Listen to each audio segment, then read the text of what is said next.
మగాడ్లా ఎలా బతకాలనో ఒక ఆడది నేర్పింది. ఆవిడే మా అమ్మ.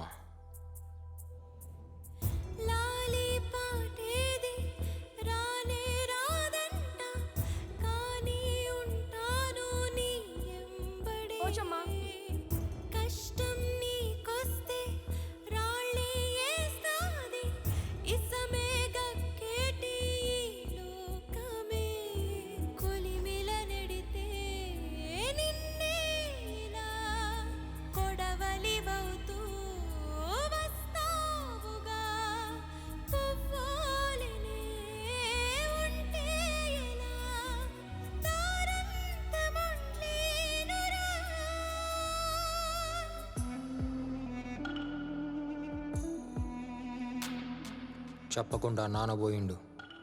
మమ్మల్ని దునియా ఏలేసింది. ఇద్దరమే మిగిలినాం, అమ్మ నేను. ఒక్కోసారి నాన్న కోసం ఏడవాలనో ఆకలి కోసం ఏడవాలనో తెలిసేది కాదు.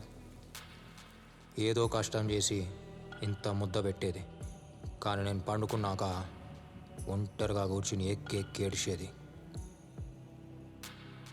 వరదొచ్చినా ఉరుమొచ్చినా హత్తుకుని పండుకునేది మా అమ్మ. జోల పాడుతూ ధైర్యం చెప్పేది నా పోషమ్మ.